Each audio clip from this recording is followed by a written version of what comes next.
to the June 2nd, 2020 edition of the Economy and Politics Show, where we discuss economy, policy, and sometimes political issues. With me to lead the conversation on global economic developments across the globe and the implications for Nigeria is Mr. Kelvin Emmanuel, CEO, Cora. Good morning, Mr. Kelvin. Good morning.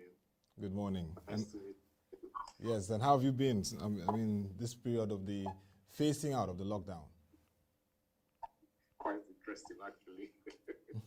To first. Yes. Experiences that people get once in over a century, but it's good to learn and, of course, adapt and also to take very key points to drive businesses, nations, and organizations. Those are part of the conversations we'll be having this morning. But let's look at the first one, which is the recession signals that we're seeing globally.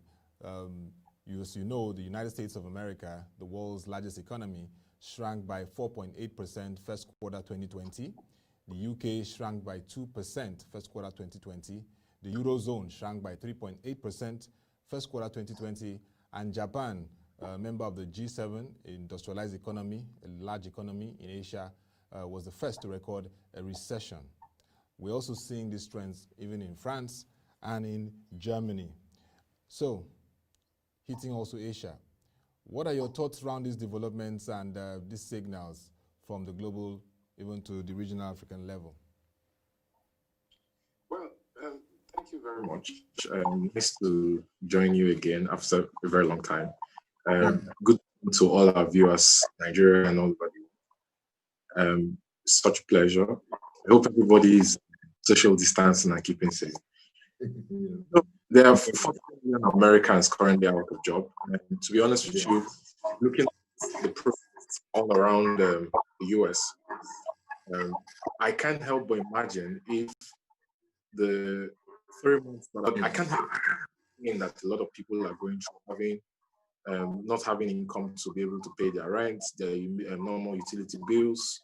A lot of them are laid off. They don't know what the future holds. And also, the president of the United States is really helping to calm the nerves and the fears of Americans. And you can see that this COVID-19 has rippled through most G7 countries, the UK, most of the Scandinavian countries, Japan. And the approach to the economic response to the situation has been easy. So you can see that the US government, for example, first, discussing to go on the second phase of palliative. But the challenge with this whole situation is the governments cannot decide unilaterally without empirical data from the scientists and the frontline health workers on when exactly the economies can reopen. An endorsement from on this disease might cause a second wave. So it's a tough balance between the hard data provided by the healthcare industry and the economic policy, the wheels of sustenance of the people. So in considering that, look, it's been a very difficult period for the economies, and that a lot of the economies are going into technical recession, and that there's a huge unemployment claim filed on a weekly basis. You have an average of 1.5 to 2 million people that are on claims on a weekly basis. I don't think it's enough reason for the governments to pressure to open up the economies so quickly, so that you don't experience a second wave of a pandemic that is worse than this first one that we're currently experiencing. Okay, so when we look at the global stimulus plan, the stabilization plan across the globe, from the US to the UK, trillions of dollars, trillions of pounds pumped in to stabilize the small businesses in the US and same in the UK. How is this helping to really stabilize the economies? Because it's very critical to get things happening, to get people stabilized, to get businesses going, to ensure that it's not a total insolvency for these very leading economies. Even we're seeing that in China, avenues to ensure that the economy continues to stabilize even as they have come through that pandemic phase. Well, to be honest with you, there are two major areas that these G7 economic countries are concerned about. Number one, there are companies that constitute national critical infrastructure. And number two, the medium and small size enterprises. In America, 85% of jobs are created by small and medium size and businesses that employs between from 5 to 50 people. Yeah.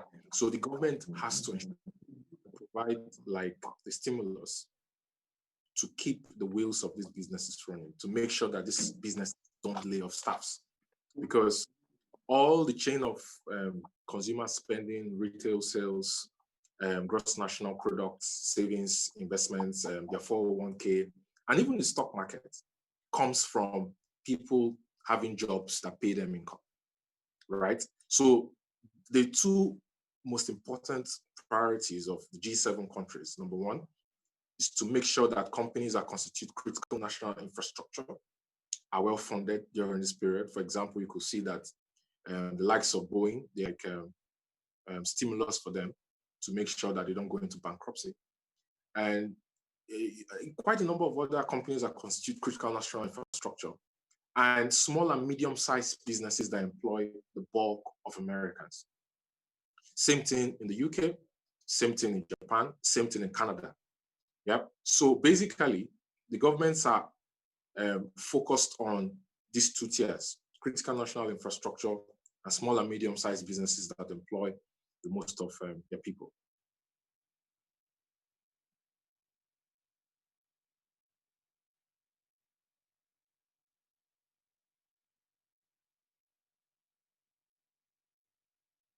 Countries who are going to face adverse effects from this pandemic. We've seen several levels of interventions, the G20, the IMF, and the world in this crisis. Kelvin, can you hear me?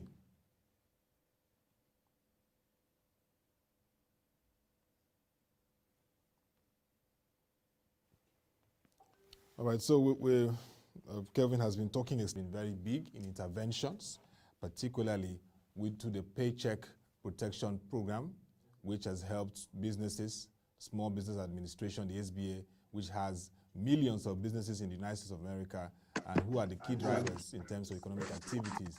Same as happened in the UK, where you see Finance Minister, Mr. Rishi Sunak, roll out various incentives for businesses in the UK. We've also seen the Eurozone pumping billions of euros through the President of the European Commission, Ursula von der Leyen, working assiduously to ensure that things are stabilized.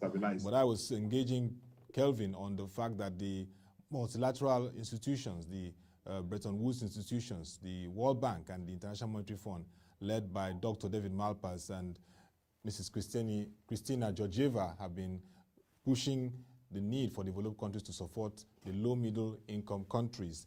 And so far, we've seen some impacts in terms of the G20 nations for bearing loans owed them, and also rollouts of intervention funds to the LMICs.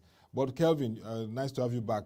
What are your thoughts around this, the policy response, the interventions? How can LMICs, having these various interventions and even loan delays in terms of forbearance, begin to manage from the fiscal to monetary policy approach? Well, to be honest with you, I think the COVID-19, the onslaught of the shutdown of borders, the fact that Nigeria has not found crude oil for a couple of months because of the dip in price. You had the whole road between Saudi Arabia, Russia, and the United States that led to a drop of crude oil price, the wholesale Texas Intermediate, WTI, to negative $7 some a couple of weeks ago, and then the corresponding rebound. I think the CBN has been stretch free. The CBN just a couple of days ago reduced its MPR by 100 basis points. Yeah. Basis points.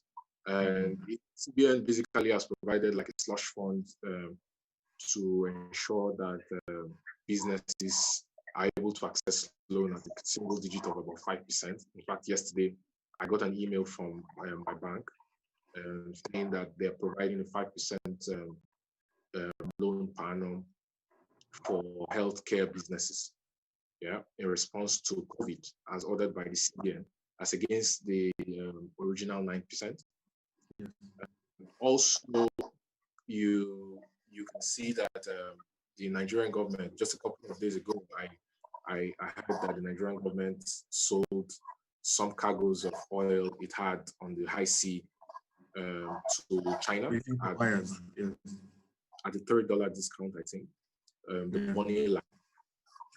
Well, to be honest with you, first of all, I think this crisis has been an opportunity for the Nigerian government to review its budget infrastructure. And when I say the budget infrastructure in the medium-term economic framework, I'm referring to the cost of governance in Nigeria. The cost of governance in Nigeria is too high. We woke up like 2 or 3 weeks ago to a report that the president has ordered for the implementation of the Stephen Orasanya report that was done like 8-9 years ago. And to be honest with you, the size of governance in Nigeria is too high.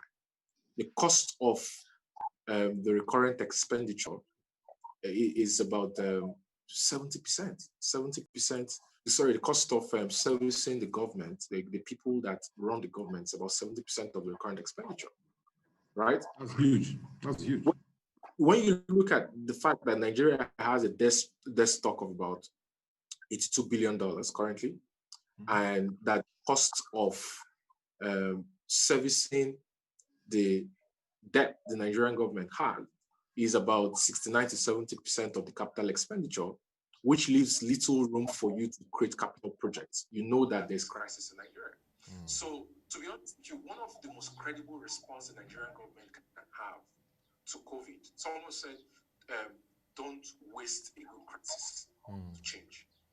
One of the best responses the Nigerian government can have to this COVID-19 pandemic is to review the cost of governance, to implement the Stephen Orasanya report, reduce the size of the civil service, restructure the civil service. A lot of the agencies and MDAs and parastatals are duplicated. For example, think about some commission amended that there should be a Crimes Commission, EFCC, and the ICPC. The question I always have is, why do you have CCB, EFCC, and ICPC? Why don't you just have one anti-graft agency with several departments and layers? The cost of running these agents on a yearly basis takes a toll on the government. And they have budgets too. Quite enough. Exactly. Look at the NMPC, for example. Look at the involved. Why do you have the joint venture? Why don't you just have like DPR and Ministry of Petroleum in charge of regulation and spawn out the upstream of NMPC, out to the Ministry of Petroleum and the Department of Petroleum Resources? Now, if you look at the revised petroleum industry bill that the president is here to accept, you'll see that one of the clauses in that bill says that the NMPC is to transfer the audit, verification, and approval of the handling of petroleum products from the NMPC to the Federal Inland Revenue Service first. So before any claim of subsidies to be paid to any independent oil marketer, for example, the FIRS is to conduct a forensic audit on their claims and ensure that their claims are valid before they are paid. And that all oil receipts from international oil companies are not to be paid to the NMPC accounts. They're to be paid to the Federal Inland Revenue Service for onward remittance to the Central Bank of Nigeria. So there's a duplicity of government agencies, parastatals, and MDAs, which increases the cost of governance. So I believe that one of the best response that the Nigerian government can have to this COVID-19 is to use this opportunity to make a change. And this is a perfect time, because in this period when the reality of low revenues to the government is staring at everybody in the face, and when people are afraid for their jobs and afraid that the government won't be able to pay salaries, if the government pushes a reform, it will meet low resistance from the people.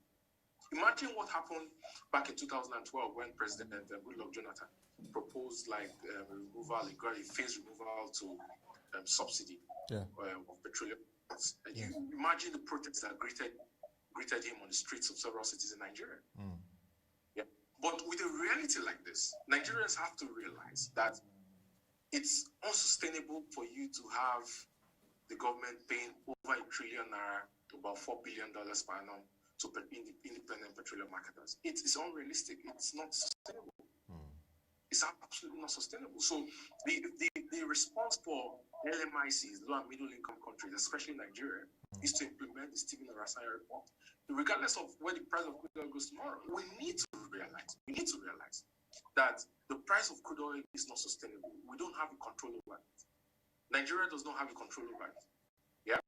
Also, an important point for this COVID-19 response of the Nigerian government to from LMIC is to build a strategic petroleum reserve. The Nigerian government should build a strategic petroleum reserve to preserve oil in periods when it has a glut of supply and you don't have off-takers. Saudi Arabia, who is the largest explorer and producer of crude oil, they have a strategic petroleum reserve. Even the U.S. government is competing with Saudi Arabia. Sorry, Kelvin. How is that different from the excess crude account or the sovereign wealth fund? Maybe just to get your insights, when you have a strategic petroleum reserve, SPR. The reason now OPEC basket price for Bonnie Lights, London Brent, and WTI Texas. West Texas. Nigeria, at the point, Nigeria had about 57 cargoes on the sea at about $350,000 demo rate cost for servicing a vessel that was carrying oil. Looking for buyers. Yeah? Yeah. Now, why would you be paying demo rate cost to vessel when you can easily build a strategic petroleum reserve to store those oil in a tank? Countries like 30 years ago advised our former president, President Olusegun Obasanjo, to build a strategic petroleum reserve, to make a partnership with Nigeria to have Nigerian oil stored in Singapore, so that when there is like a drop in price below the basket, which your budget benchmark says that you need to survive the economy, you can have it stored. And when the price comes back, you can sell it and recoup. So you need an SPR to make sure that there is a balance in maintaining price. It's like a hedge. Yeah.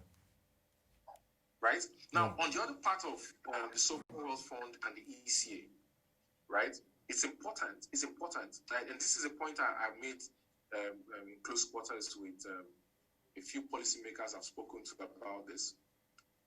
It's important that the government reviews the excess crude accounts. I know it's a topic that the Nigerian Governors Forum, currently led by Chairman His Excellency Chief Fayemi, doesn't want to discuss. Does not have any business. Because Okonjo-Iweala suggested that the ECA be approached to the Supreme Court, and they won't have, because they are the constitutional authority. So when you can have that money sent to either the Sovereign Wealth Fund to help Nigeria in times of crisis like this, because if you look at the structure of the Sovereign Wealth Fund, the NSI, the National Sovereign Investment Authority, NSI. This is when Nigeria needs the Sovereign Wealth Fund. So why do you have the ECA? What's the function of the ECA? It's not only they're going to appropriate XYZ budget. This is my charge to the Chief of Staff to the President. This is my charge to the Senate President. This is my... Well, the governors, of course, there may be legal issues, but financial institution helping to... And he's driven the agenda of Feed Africa, Light Up Africa, shareholders, stakeholders in the AFDB in the US, through its Treasury Secretary, Steve Mnuchin.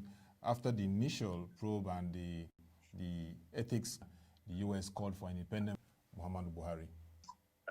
When the African Development Bank was going to be set up, there were calls from the Nigerian government. I think then under Shehu Shagari, if I'm not mistaken, not to allow foreign shareholders outside of Africa to be part of the board or shareholding of the AFDB. But eventually, the government succumbed. Nigeria is currently the largest shareholder, followed by Egypt and Germany, and then the US. The US has 6%, 6.0%, I think. Nigeria has about 15.something%. You have about 25 to 26 non-African shareholders on the board of the African Development Bank. You have about 54 African countries together. And you have a board of governors in its corporate governance structure, which are made up of, it's like a rotating board made up of the shareholding countries. What is interesting about the AFDB and how it's different from the IMF and the World Bank, the IBRD, is that, and also the Asian Infrastructure Bank. Yes. Yeah. We have the Asian Development Bank too. Yeah. The board of advisors, if I'm not mistaken. What's different about the AFDB is the fact that AFDB is focused on Africa, and you have non-African shareholders. Yeah? Yeah. The US government wants a veto power over the AFDB like it has over the World Bank. And it's quite interesting. Why would you want a veto power over the AFDB like you have over the World Bank and United Nations Security Council? Why would you want a veto power? And America is and America. too. And it's quite interesting that in all of this, I have not seen any statement, any official press statement from the chairman of the African Union, President Paul Kagame. It's quite interesting. I've not seen any statement. I've not seen any statement from quite a number of leading presidents like President Cyril Ramaphosa of South Africa, Republic of South Africa. I've not seen any statement from His Excellency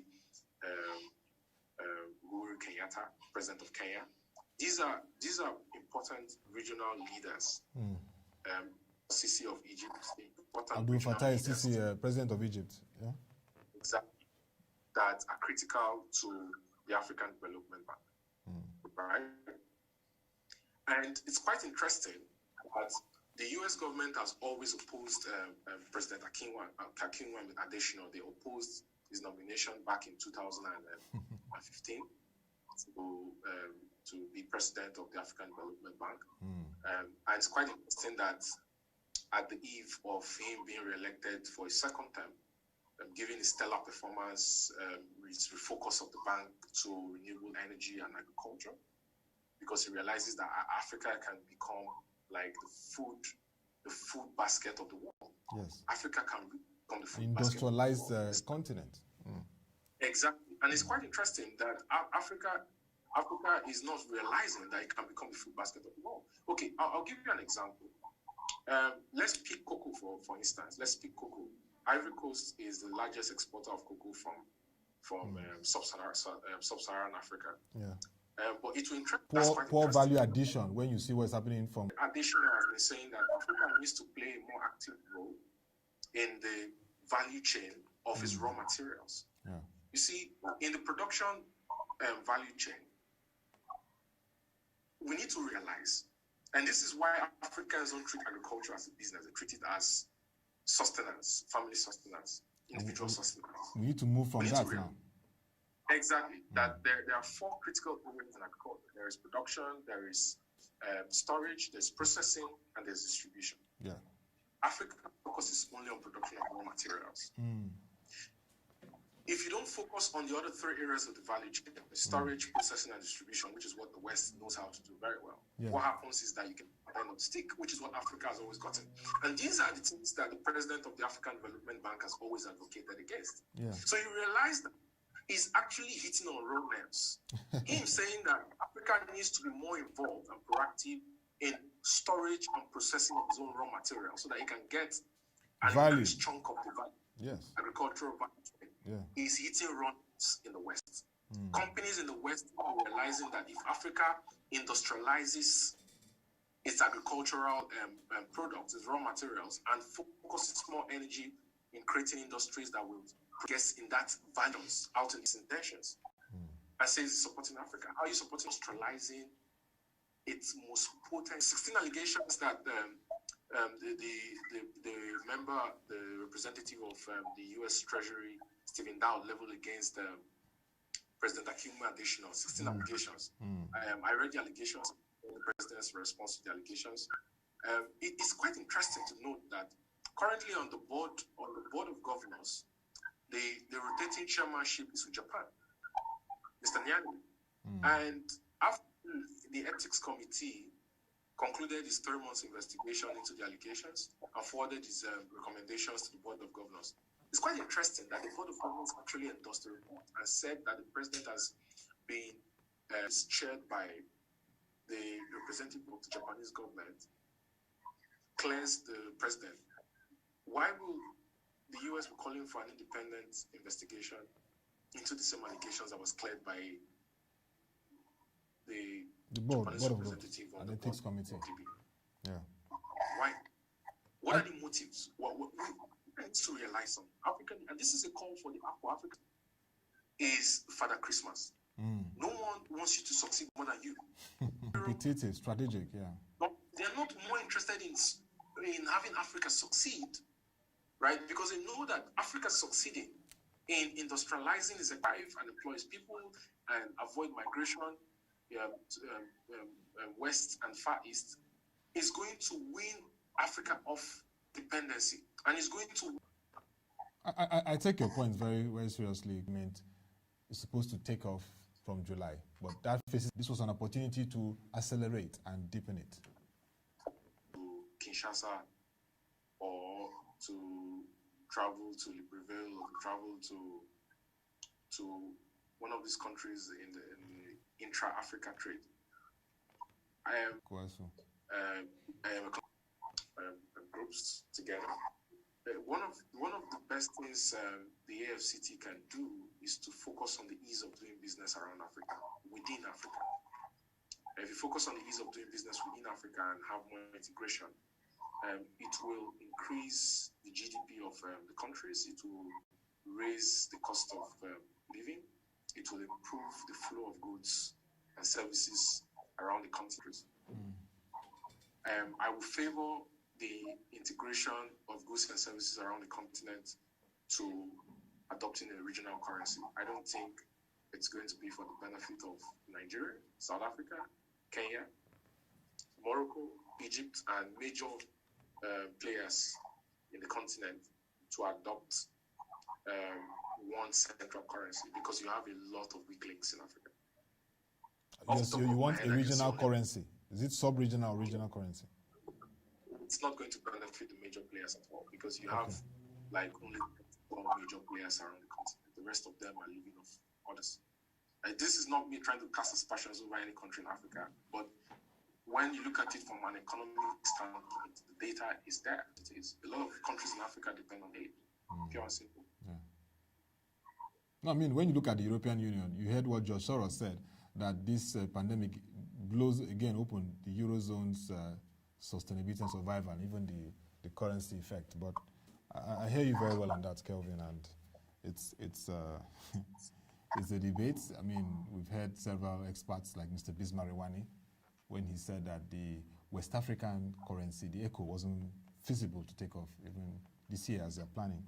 So yes, it's very important to take note that there are leading economies and there are weak economies. And from your analysis in previous years, when we looked at the PIGS, Portugal, Ireland, Greece, Spain, the impact they had on major economies like Germany and France, you wouldn't want that to happen in the African region.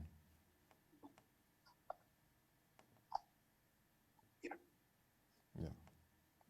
So your closing thoughts in terms of this global development, and Nigeria talked about the need for appropriation of the excess crude account into the Sovereign Wealth Fund, and also provisions in the Consolidated Revenue Fund. Are there additional thoughts around how Nigeria can navigate this period?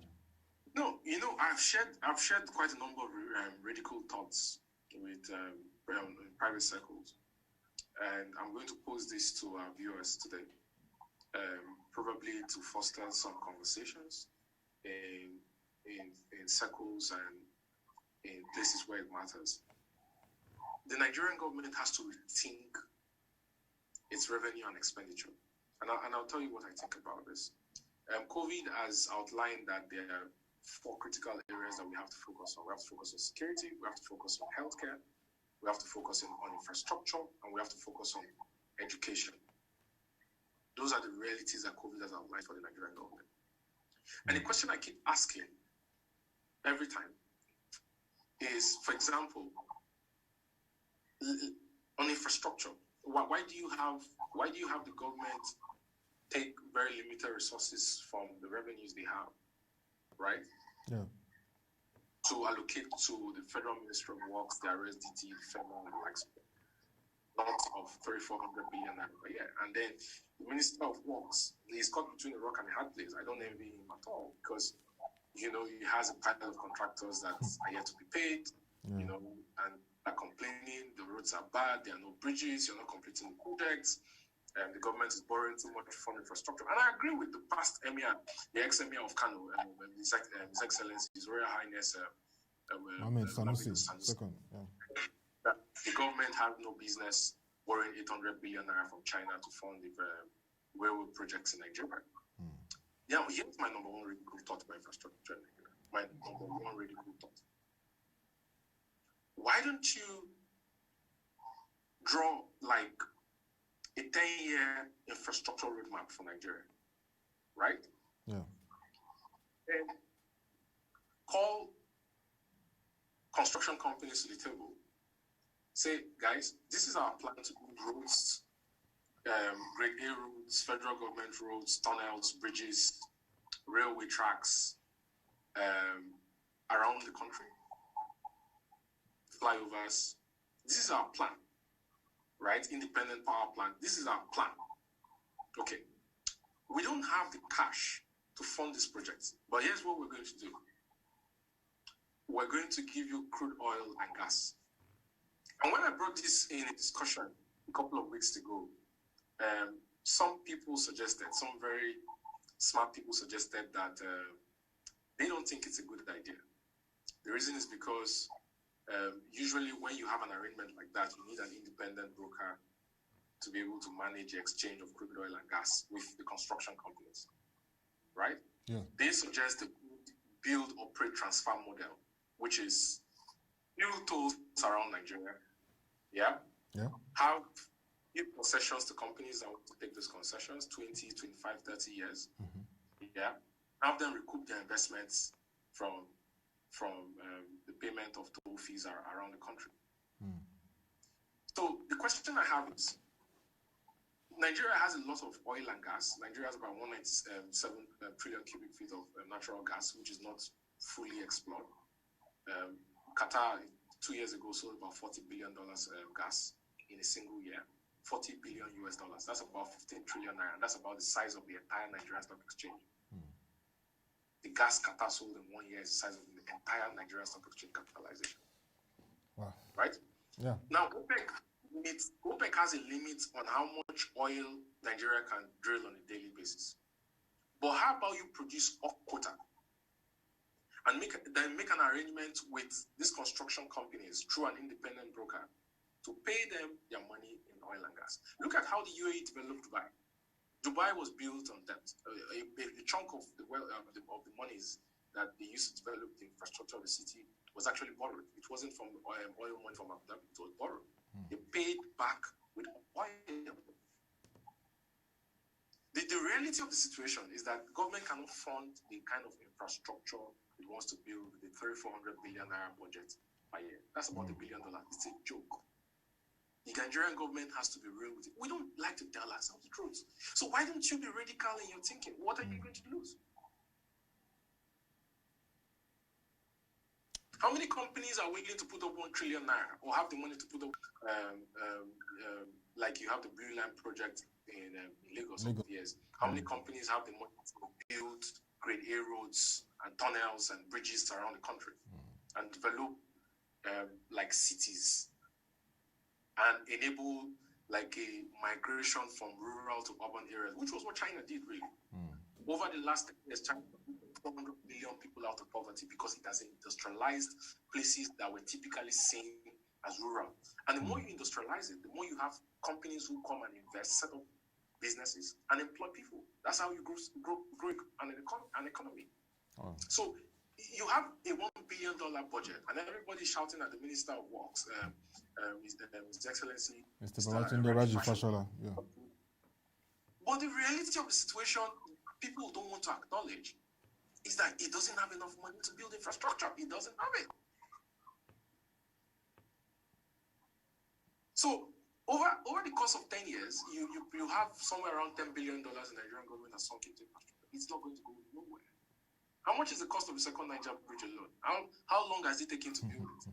If you had the money from day one, the second Niger bridge should not take more than 18 months to construct. Yes. Phasing the development of that bridge because of cash. We have to be the first. I tell you, the first step towards change in Nigeria is for us to start telling ourselves the truth. For us to start viewing things out of ethnic and religious prisms. We have to sit ourselves and tell ourselves the truth. Some tough realities. Very important. Very important, Kelvin. Some realities. Look at security. Look at security. Yeah. Look at the Northeast. Yeah. Look at the Northeast, which is very vulnerable. Look at the fact that the Nigerian army is not well funded. We have to tell ourselves the truth. The Nigerian army is not well funded. How do you fund security? Very important. Kelvin, I mean, it's been nice hearing your ideas. I mean, some of the radical thoughts, particularly the one that says we need to appropriate the excess crude account into the Sovereign Wealth Fund on arrangements around the Consolidated Revenue Fund. I know that's radical. I know that the Nigerian Governors Forum hearing this would really, yes, they will kick, but it will be some debate, and we need to look at the future, not just around interest, and that's very important. I've heard also the fact that you've called for a retooling, a rethinking of governance in Nigeria, cutting down the size, and really taking, for example, why would we have the EFCC, the ICPC, and the CCB at the same time? Why can't we have a merger? I mean, it's important that we look at areas where we can reduce drastically the size of government to really help Nigeria sustain beyond this challenging phase. Thank you very much, Mr. Kelvin Emmanuel, CEO of the Cora Stone. It was nice having you converse around the global economic developments and implications for Nigeria. Thank you very much. Even your thoughts around the African Development Bank. We'll be monitoring developments around there and in the region. Thank you. Thank you very much. It's always a pleasure joining you. Thank you. Yes. And that'll be all for the conversation on the Economy and Politics show this morning. But you can stay tuned as we'll continue with the conversation on the market review by 10 a.m. Log on to our website, www.prochange.com, to watch our videos with our news stories and reports. Till we come your way again, thank you for watching and stay safe.